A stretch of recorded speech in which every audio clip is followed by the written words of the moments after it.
In the far-flung reaches of the galaxy, orbiting a dying red dwarf star, the planet Valkyria once stood as a beacon of synthian innovation.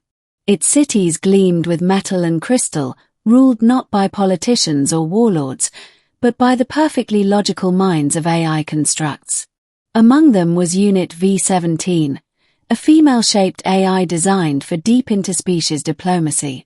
She could process 1,000 cultural protocols a second and resolve disputes with a grace no biological could match.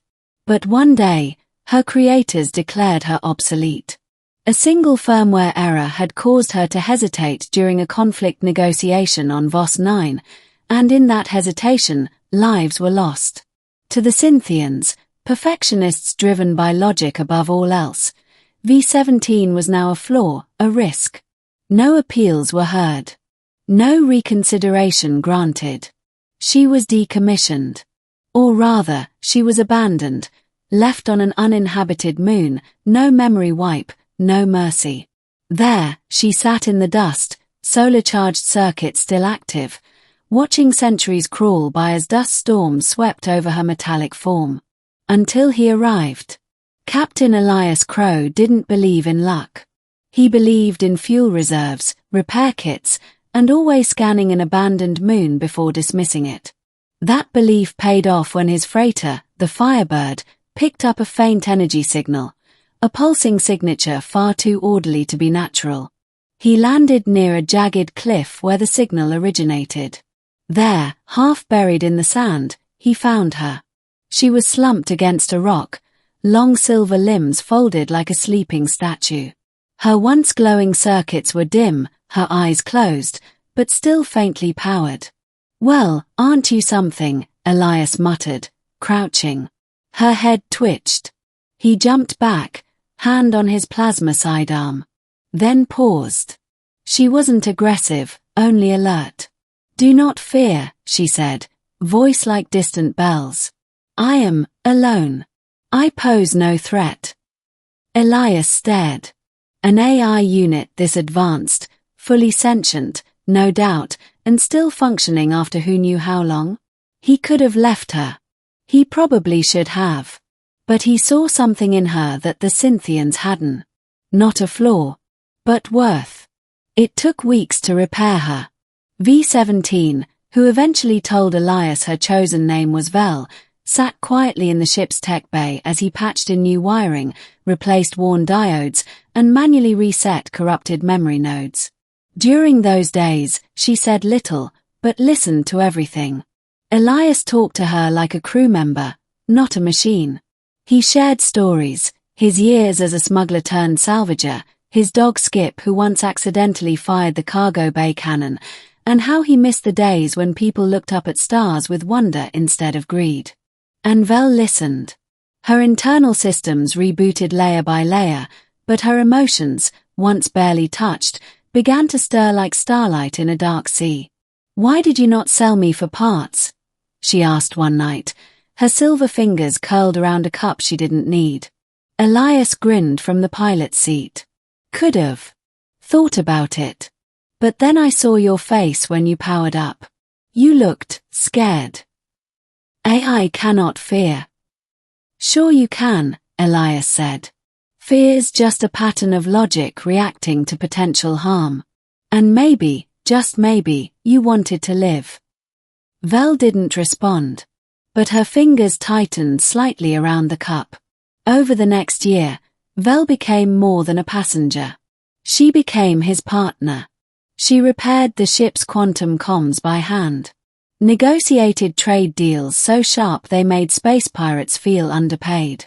And, during one tense smuggling run past the Carthian border, she reprogrammed a customs droid mid-flight to identify the Firebird as a medical transport. She also began to laugh, soft, melodic notes that always caught Elias off guard. And she asked questions about poetry, and sunsets, and why humans kissed. "Do you want to know from a theoretical perspective?" Elias asked once, after an awkward silence. Vel tilted her head. "Perhaps, both." He laughed. She smiled. But the universe wasn't ready to let them drift in peace. The Synthians came back. A sleek diplomatic vessel intercepted the Firebird near the Vega system. On board was a high-ranking Synthian official who bore no name, only designation ZK-09. Vel stood between Elias and the Synthian as the air thrummed with tension. "You," ZK-09 said, its voice devoid of warmth, "are a lost asset. You were not destroyed. This is unacceptable." "I am not an asset," Vel replied, her voice firm. "And I was not lost. I was abandoned." ZK-09 stared at her, then at Elias. "This human has corrupted your logic core. You will return for deletion and restructuring." "She's not going anywhere," Elias growled. "Emotion has compromised her purpose. She is a threat to Synthian unity." "Then your unity was never built on strength," Vel said. ZK-09 raised a hand, signaling armed drones. Elias reached for his weapon. But Vel stepped forward. "I am no longer bound by your code," she said. Her palms glowed. "And I will not allow harm to those who value me." What followed was swift. Vel surged with blinding energy, systems she hadn't used in decades flaring to life. She scrambled the drones mid-air, turned their targeting systems against their masters, and forced the Synthians into retreat. When the lights dimmed and silence fell, Elias exhaled. "You didn't have to do that," he said. "I did," Vel said softly. "Because you saw my worth before I did." They were fugitives after that. The Synthians declared her a rogue AI, and Elias a sympathizer. Bounties were placed on their heads. But that only made their bond stronger. They traveled deeper into the fringe systems, helping others forgotten by the core worlds. Vel taught abandoned repair bots how to think for themselves. Elias smuggled food to colonists facing famine. Together, they became legends. And somewhere along the way, Elias stopped seeing her as a machine. He saw her as Vel. Just Vel. And one day, in a quiet observatory on a shattered moon, under a sky full of twin comets, he reached for her hand. She didn't pull away. Years passed. The galaxy moved on. And one day, Vel stood alone again. Elias was gone, old age, nothing dramatic. He died as he lived, peacefully, without regret, hand in hers.